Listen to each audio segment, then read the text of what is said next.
Hi, and welcome to Ward 13, as my hand goes underneath the table. That's because I have a pistol here. I have Dr. Jeff Kassel on. He's got his tax cap hat, and anything could happen tonight. Dr. Jeff, tell us about what Chris Herbert is up to tonight. Well, I heard that he is asking the Aldermanic Board to put together something that will do away with the spending cap known as the tax cap, which has been protecting property owners in this city for almost 10 years. And our taxes have not really risen very much because of that very important amendment to the city charter. Why don't you introduce yourself briefly to the communists that flock to my show and don't really know you? I'm sure your viewership is huge. I'm Ooh. Jeff Kassel. I'm the Come over godfather. here. I'm the godfather of the spending cap. I got thrown out of nearly every shopping plaza in the city gathering signatures. Harassing decent folk at their homes. Actually, once If they would sit and listen to you for just even a few seconds, and most people did, they were polite.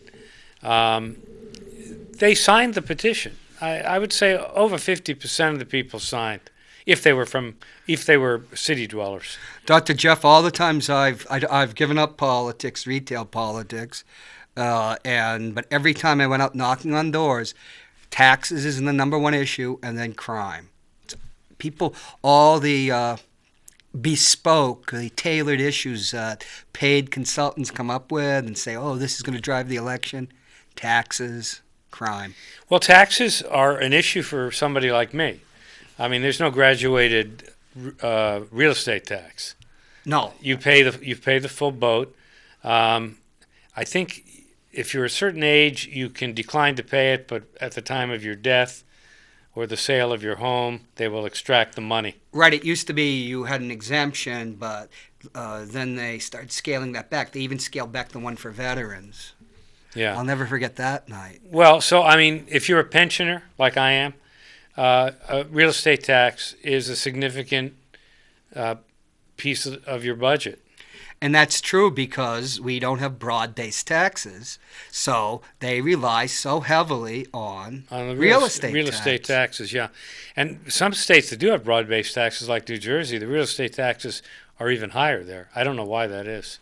Strange. Some states, New York City, it's actually, you have low rates because everything went to hell in the 70s, and they tried to get middle-class people to move back. So now you can get a house, and it's actually, lower, but you got to pay a city income tax. Yeah, but I mean the condos sell for millions of dollars in Manhattan.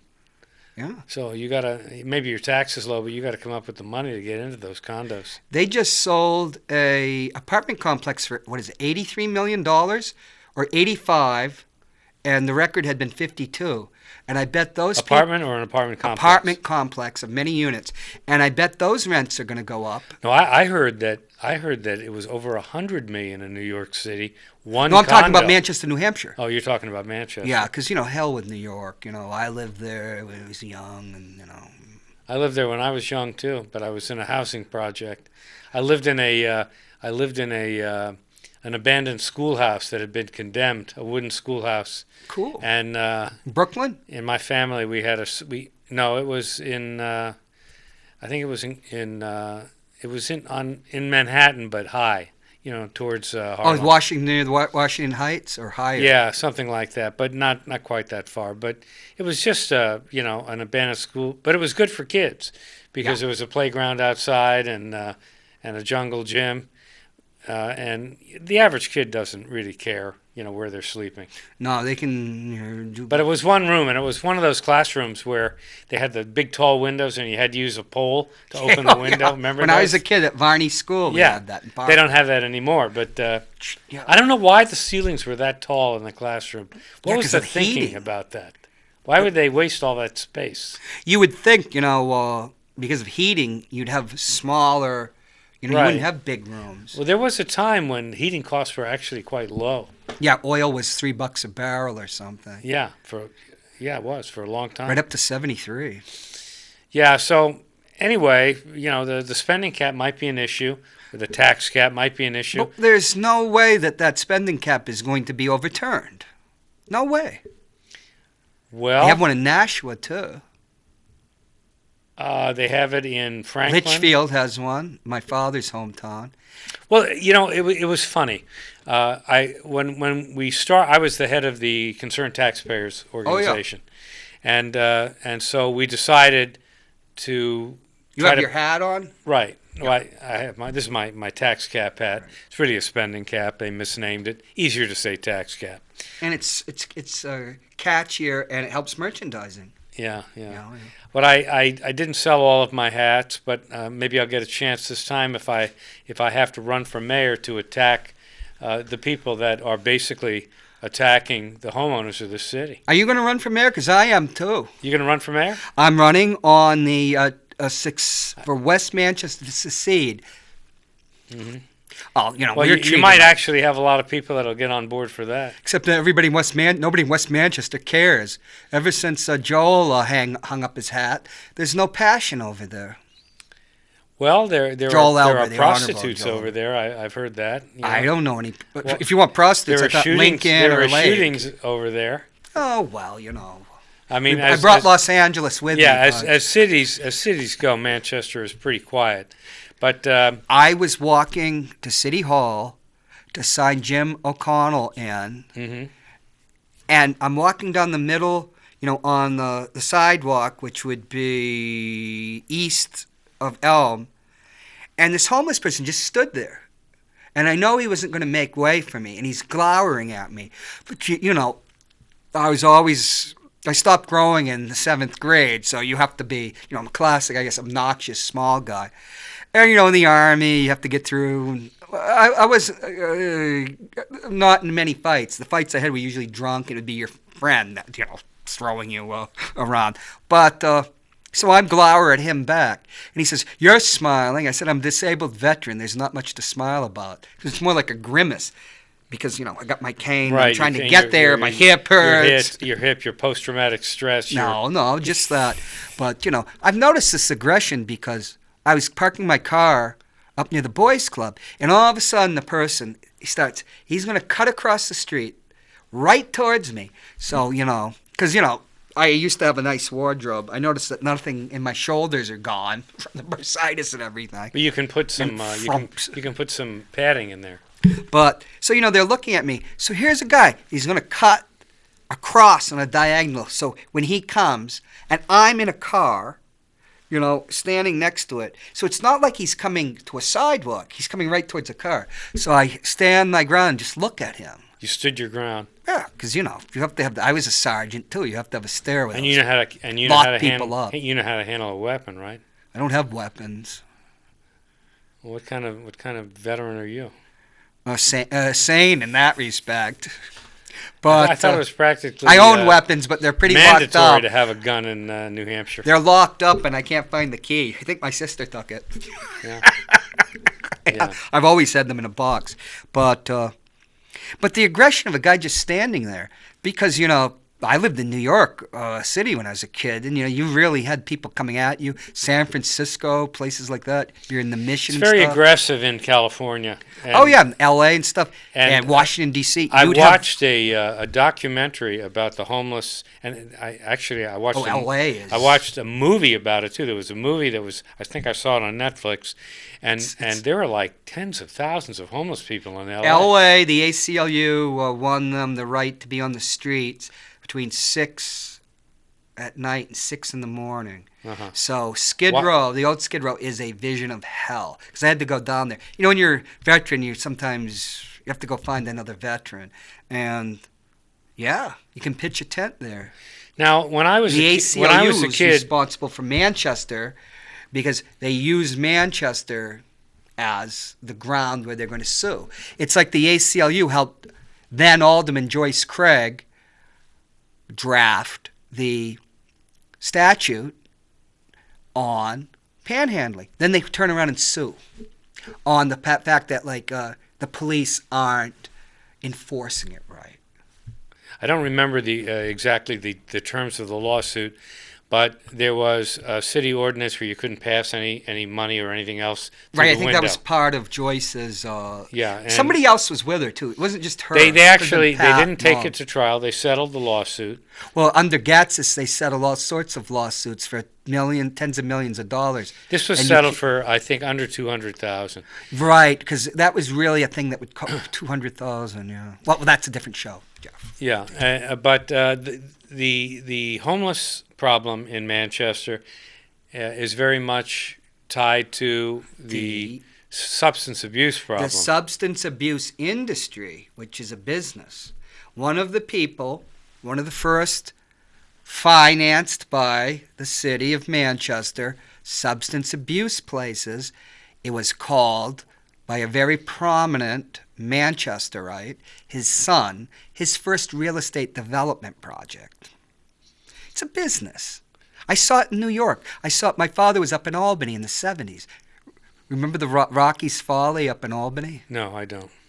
You're not much of... Oh, you left New York. Yeah, I left New York when I In was the 60s. 6, so You left there. in around 1950, and Oh, so you're not a New Yorker. not really. Oh, I was wow. born there, but I'm not really a New Yorker. I actually grew up in Washington D.C. Well, there's plenty Which of... also has a homeless problem now, but that was new. When I grew up, there were no homeless people on the street. Well, there were so many slums. Well, actually, It was cheap housing. in Washington back then. There were less slums. It's gotten worse. That's right, because in the South, traditionally poor people had housing and they lived in houses and yeah. But I think the police forces had vagrancy laws that they would enforce, and they would arrest people. Right. And also at that time, there were state institutions, Right. mental hospitals, Yeah. and a lot of that was shut down. Yeah, the mental in hospital the in the early state of 80s. New Hampshire Yeah. was shut down, and the reason they shut it down was mainly because of cost. Right. They try to say it was because of all the horrible scandals, but it was a cost because Reagan, that was part of saving money because that was a federal program too. Well, they claimed that deinstitutionalize the people. new antipsychotic drugs Right. would make these state hospitals unnecessary. Halcyon was in '74. There's a famous ad. You have a African American in the ad. It's kind of cartoonish because it's not a picture, and he looks like a pimp. And they said, "First the Halcyon, and now the resistance is gone." Yeah. And Well, that's very true. I actually worked in mental hospitals, and you really wanted these people very calm because when they got violent, they could kill you. people start getting hurt, and I saw some extremely violent fights in mental hospitals. And on one ward, our psychiatrist, who was kind of minding his own business, he was an Indian, a very very small, delicate-looking guy. Sub-Saharan. He got hit once by a large inmate. Yeah. We call them patients back then. And he just hit him once, and he was out for 6 weeks and had reconstructive surgery on his face. That's real life, not the movies.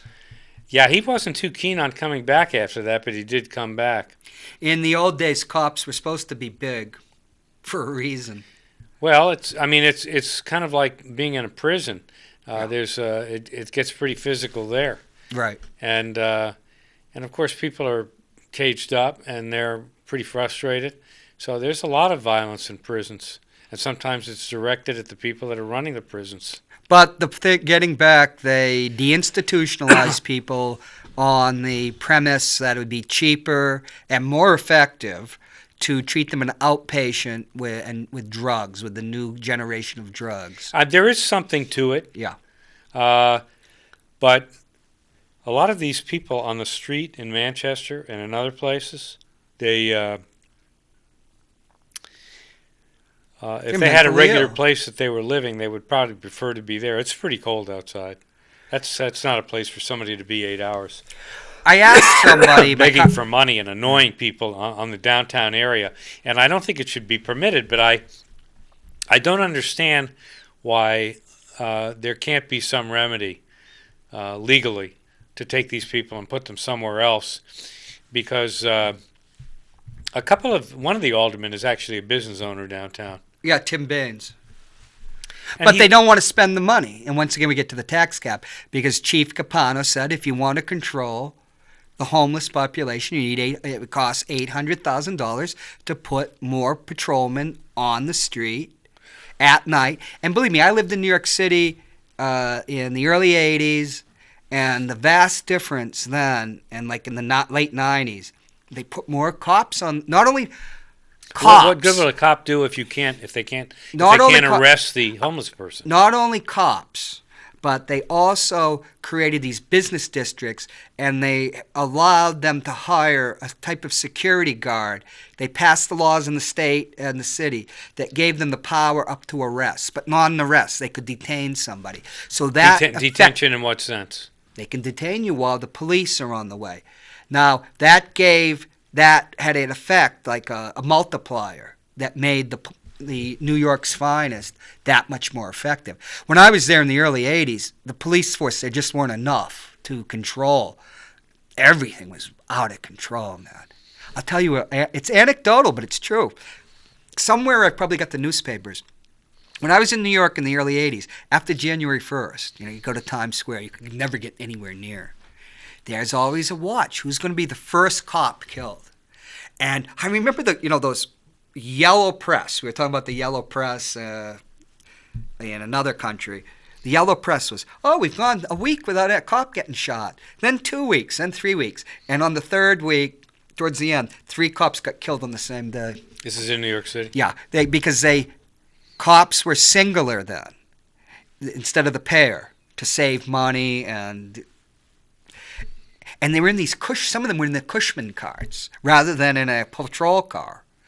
And the sniper took that person out. Well, they were all men.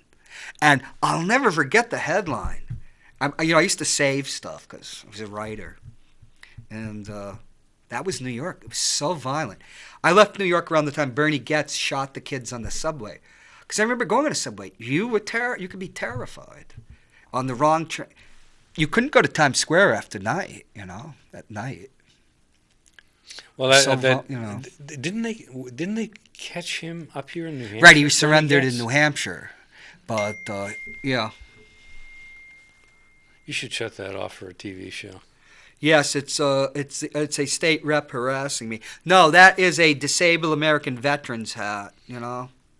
It is not a MAGA hat. So you're a card-carrying member of the DAV, huh? Yeah, not that it does you any good. I found that, and they won't refund your money when they won't help you. The offices in Boston and the one up here never seems to answer their telephone. But getting back to New Hampshire, the homeless here. But if you're going to create an industry here taking care of people with substance abuse problems, and then you have politicians touting that people from California are coming to use it. I rather doubt which they're coming that far. No, that was not true. But they are coming from New England. Joe Kelly Lavassa was right about that. He told me, even before the industry popped up, that people were sending them from other cities and Portland, Maine. Because I tried to help veterans once again, like here. But you go try to help the veteran that are homeless rather than somebody that has just disappeared. And a lot of them are dealing drugs, and I can't handle stuff like that. You know what I mean? Because you're trying to help, and then you suddenly realize. You make yourself vulnerable. So you have the two things. There's a drug market in Manchester. Yeah.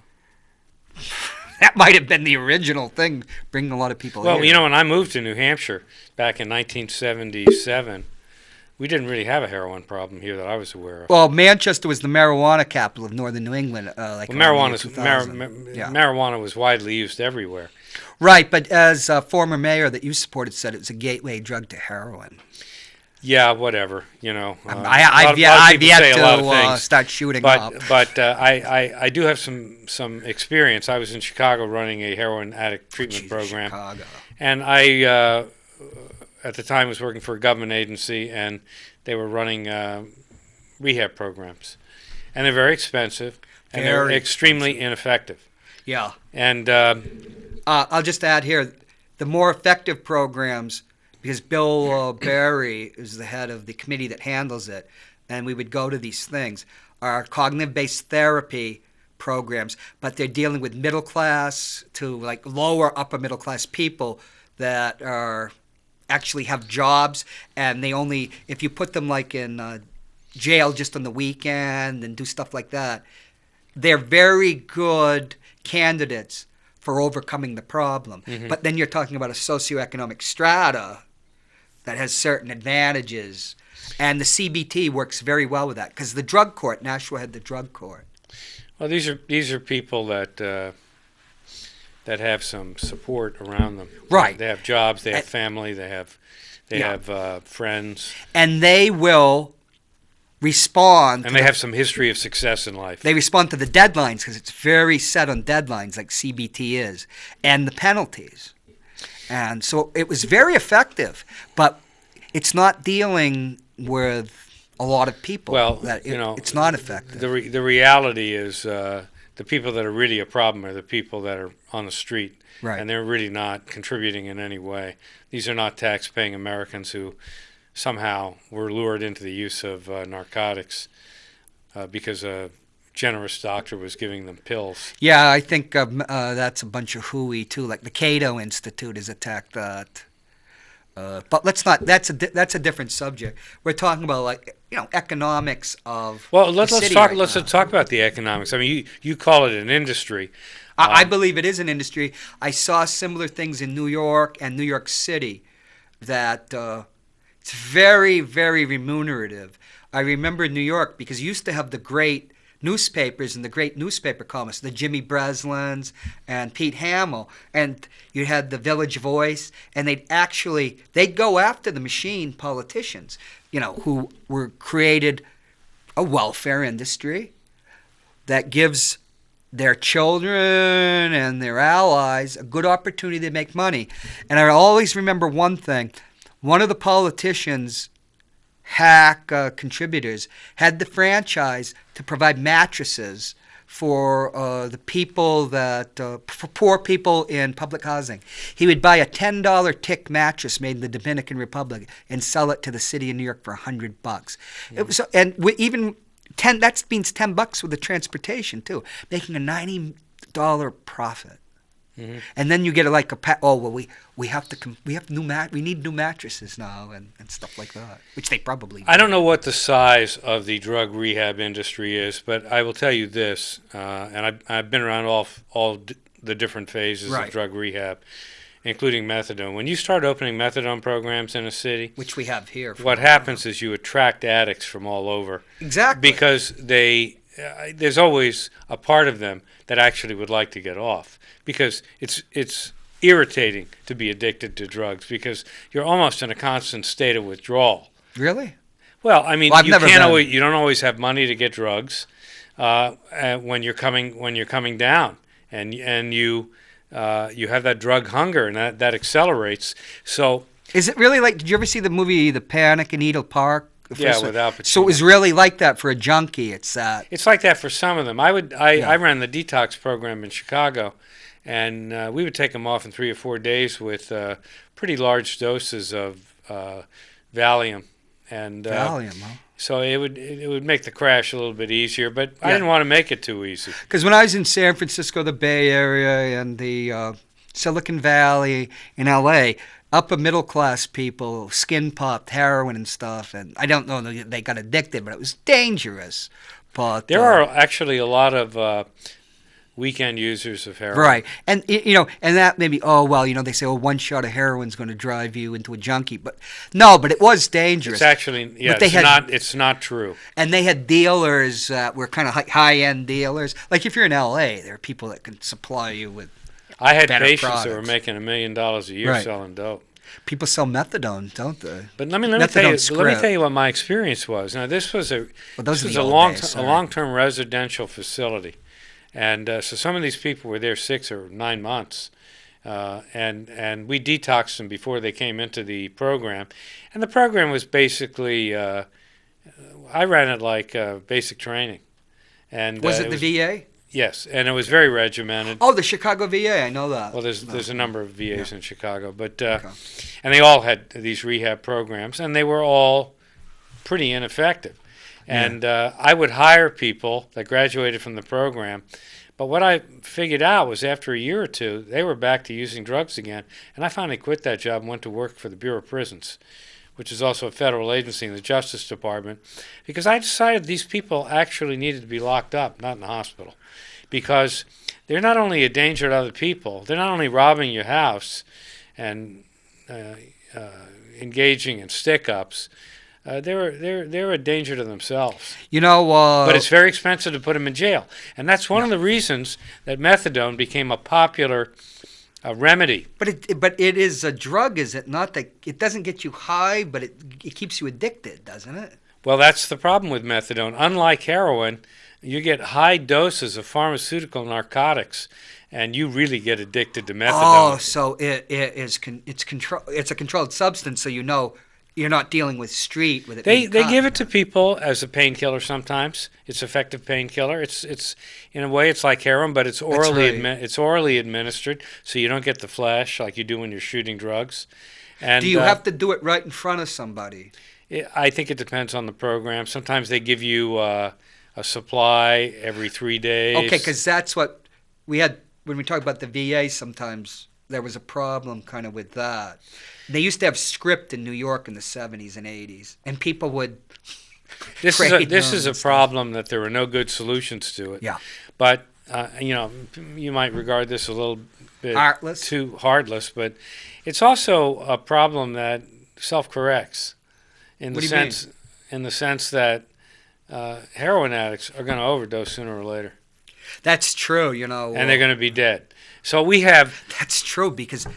That's right, because I remember the stuff from the 70s and 80s, that it does self-correct. And even they were talking about that in San Francisco in the 90s. Eventually, the population is gone.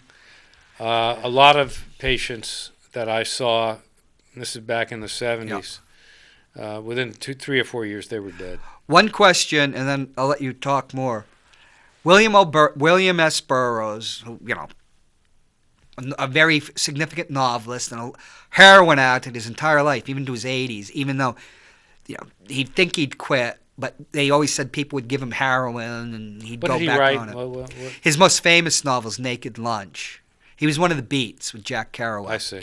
The last book to be banned in America was Naked Lunch in Massachusetts, 1965. Very surreal novel about junkies. And he also wrote a book, Junkie. He said the only way you can handle a junkie is to just stop having dope around. Because if there's dope, they're going to get it. That's right. That's why jail works. Yeah, okay. Because, there are people that say you can get a lot of dope in jail, but actually it's not true. And they can pretty much control most of what goes on in terms of contraband coming into a prison. Yeah, because usually when that happens, trafficking, it's because the guards are in on it. These are actually in state prisons. Yeah, state prisons. Jails too. Yeah. It's actually these are government jobs that they don't pay great, but they pay okay.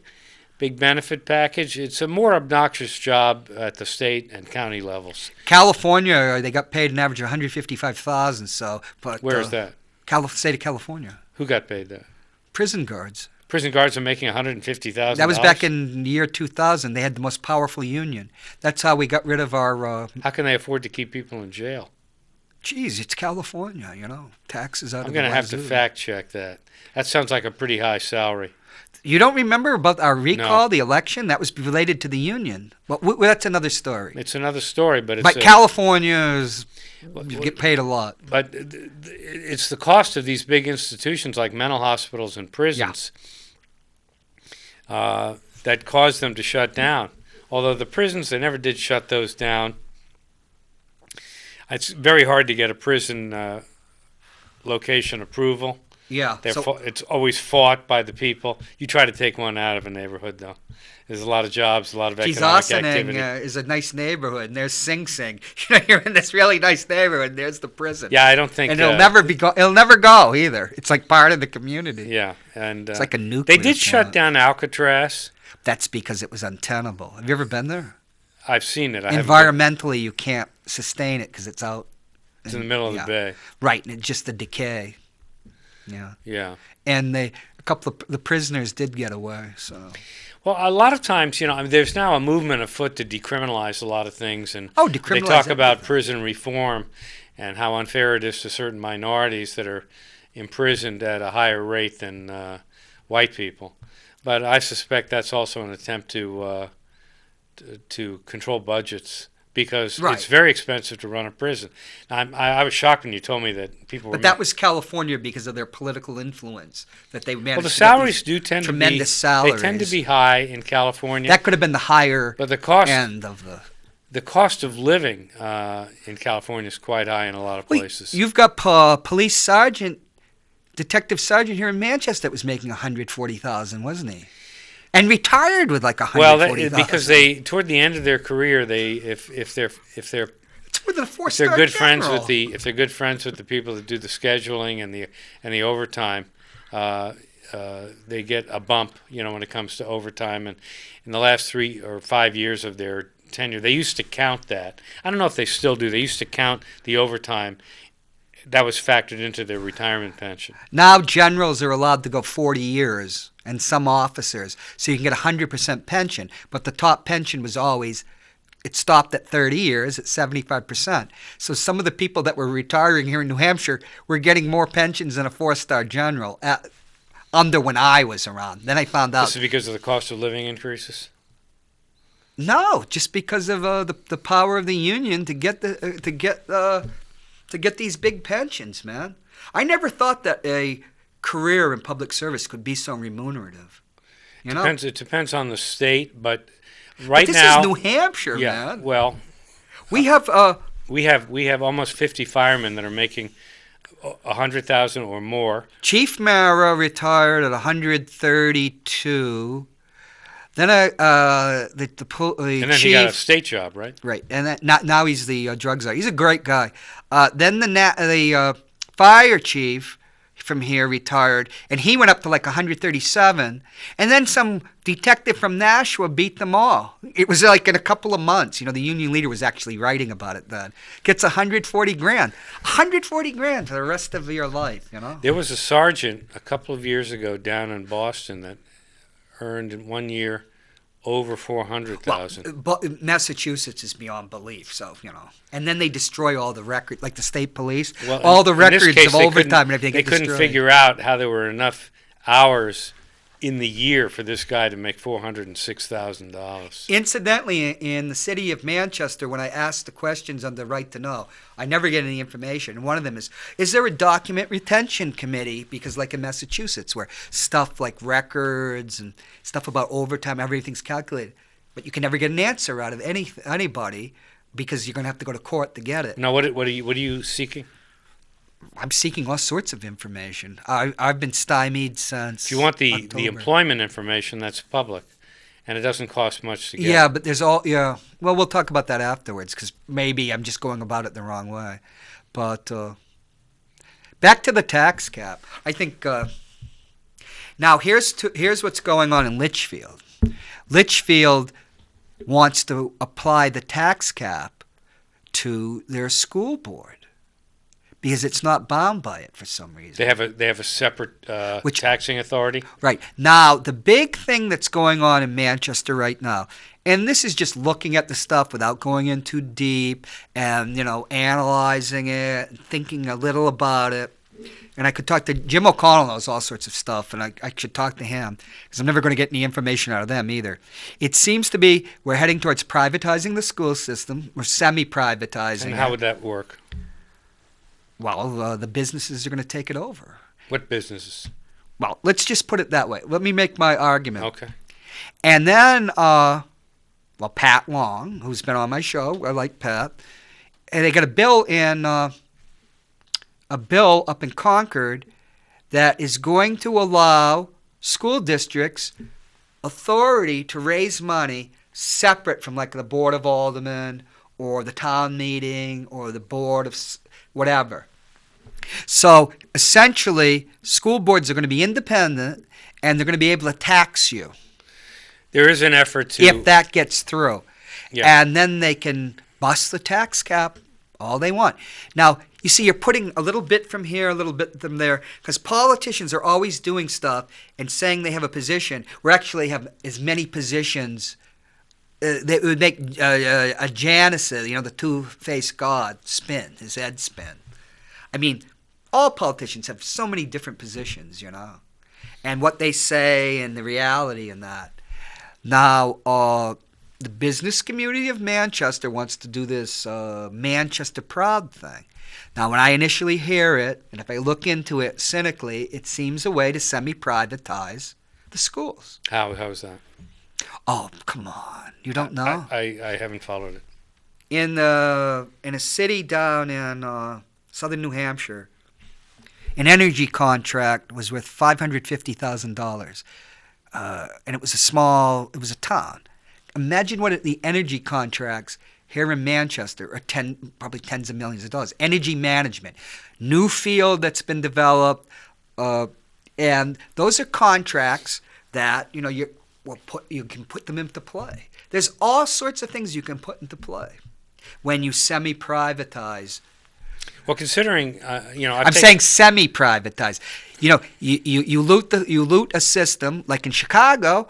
Rahm Emanuel and his cohort of Democrats have robbed the city blind.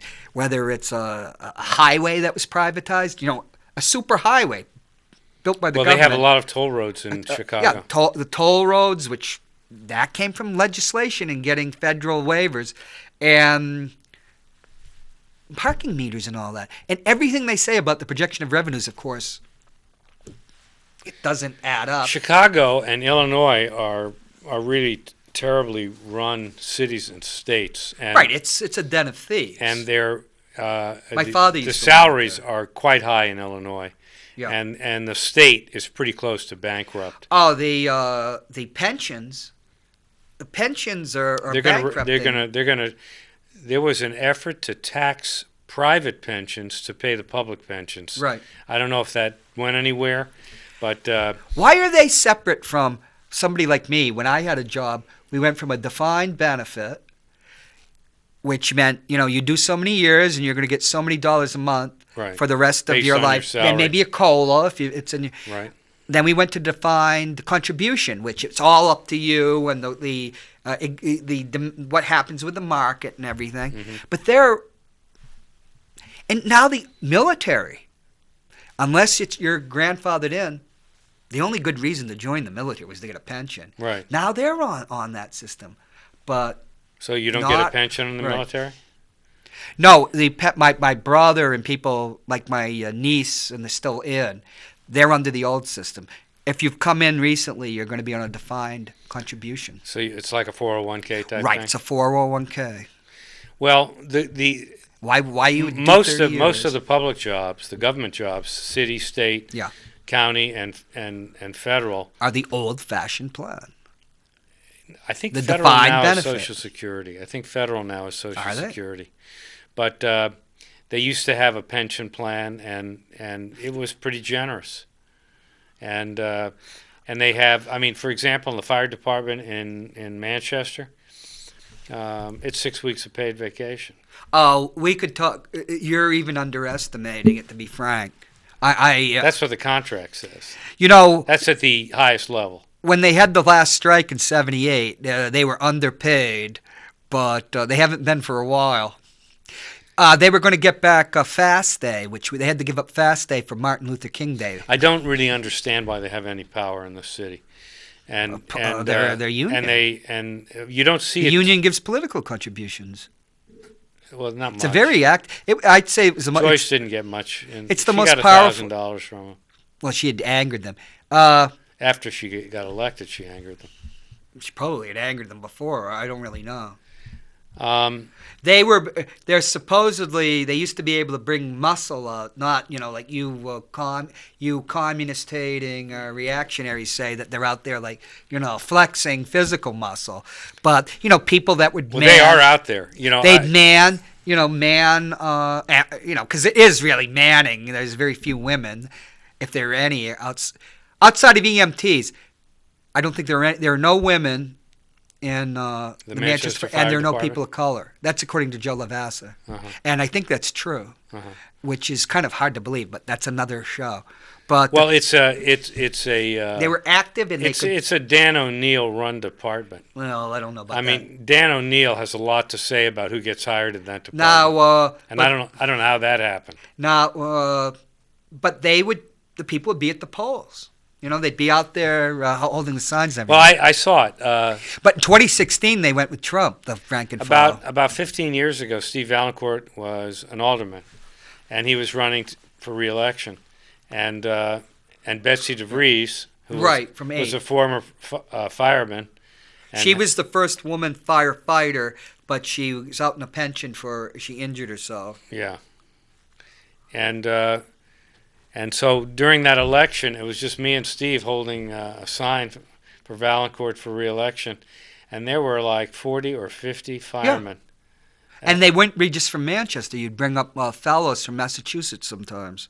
But I saw that because I was surprised that some people for a certain mayoral candidate that lost had some people come up from Massachusetts. Or no, maybe I'm mistaking that that was Scott Brown that had some union people from Massachusetts come up.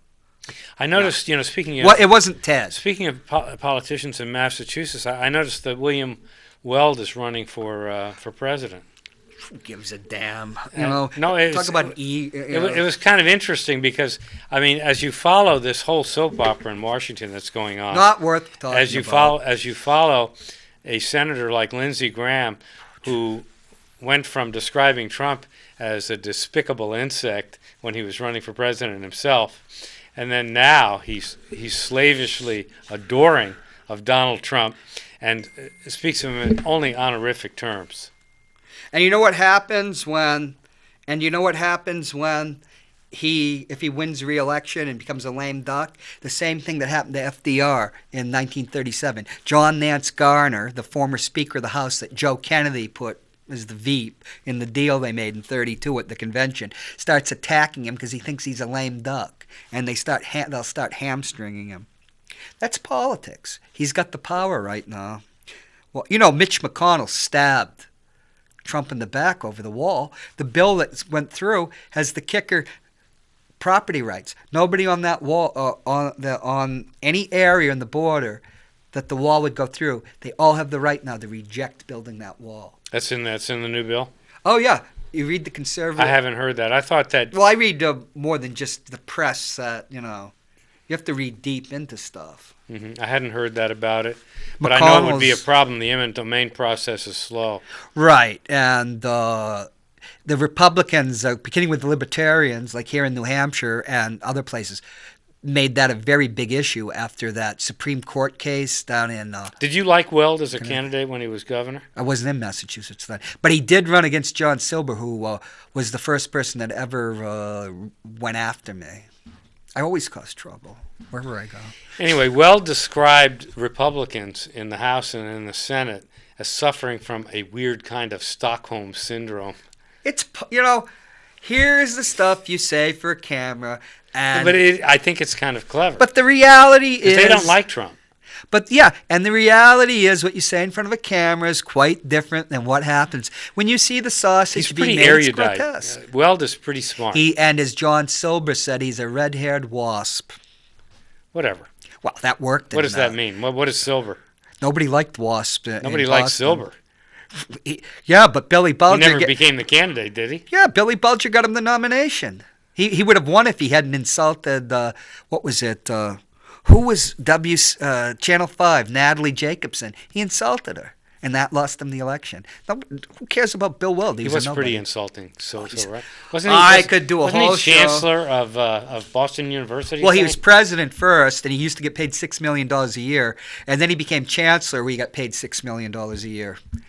Talk about a gonif, huh? But getting back to Manchester... Okay. Yeah, I just got an email from a Democrat, a loyal Democrat, who everything's the party line. Let's bankrupt the whole city and, or the state because they're going to put money in my campaign coffers. And we've got the 400-member clown college and, So a thing like a union, like the firemen who are very dedicated, and I like them. I like them personally. I would have gone and spoken for them at City Hall, except my show keeps me from making a jackass of myself more than necessary by going in front of the board. If you start, I would have spoken. If you take the time to look at these budgets and what the costs are, I mean, right?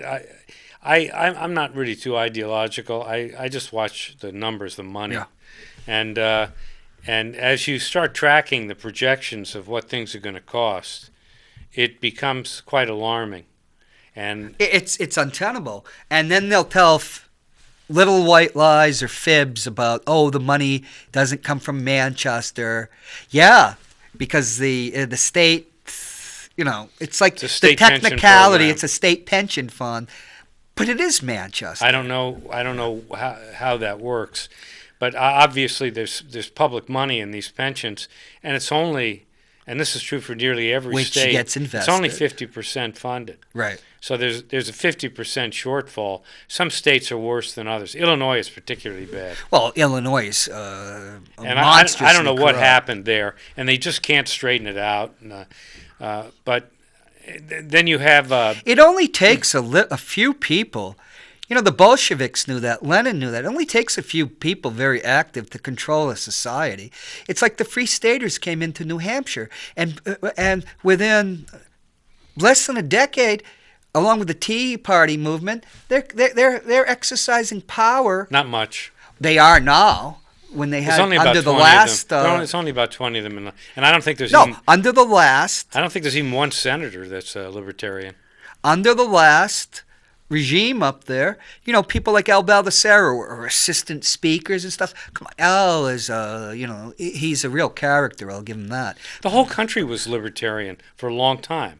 I'm not talking about libertarian. I'm talking about free staters. Well, it's an ideological movement in a lot of ways. They're good people. I've met a lot of them. They're libertarians. They believe in low taxes and small government.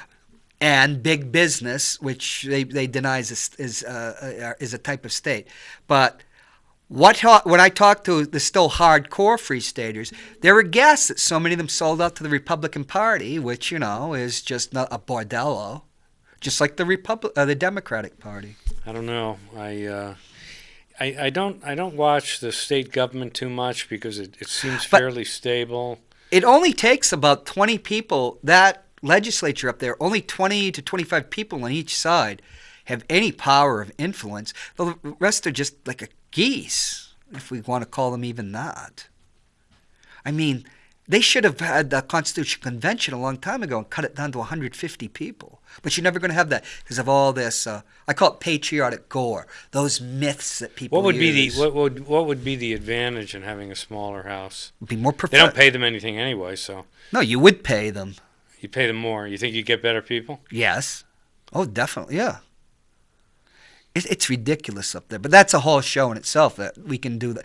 We should write down all the templates for shows. I followed it more when Steve Valancourt was alive because he was a state rep, and he followed it very closely. And we did one of these public access shows together. You used to do the show with him, yeah. Yeah, and so he was very plugged into that. He was sitting right there, and I was over there on the Joe Lavassa show. Joe had to stop the show. Yeah. Steve could become a problem. Obnoxious. Even on television. But he was very smart, and he generally knew what he was talking about. Well, and he lived with Ray Buckley for how many years? Let's not get into that. I don't know. And Ray got him into politics, but on the Democratic side, and then he became a Republican. He was in the city clerk's office for a while. Let's get back to the monetary stuff, the tax cap. I think the city needs to spend the $800,000 to $1 million for more police. It does. It does. You can't. I don't know what the. I mean, I don't think we've got a crime wave here in this city. Are you kidding? Do we have a crime wave? Take a look around, man.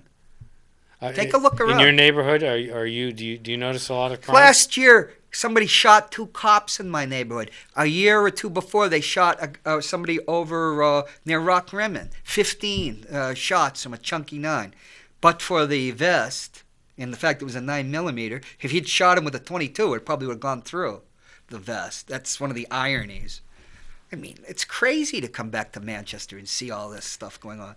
You know, but for having to borrow the helicopter from Massachusetts, which they used over the West Side for that, when the cop shooter was around, you might be in L.A. in kind, not degree. Do we have tanks but no helicopter? Is that the deal? Well, We have armored personnel carriers, but no. I think we do. Yeah. Surplus military equipment. If you're going to go into a drug house with people with, you can go to a gun store right here and buy a .50 caliber sniper rifle that can take somebody's head off in a mile. I think that you probably do need stuff like that, don't you? Do you know what? You can fire so many shots. I think the cops do have to be paramilitary. So you're telling me 2 police were shot on the West Side last year?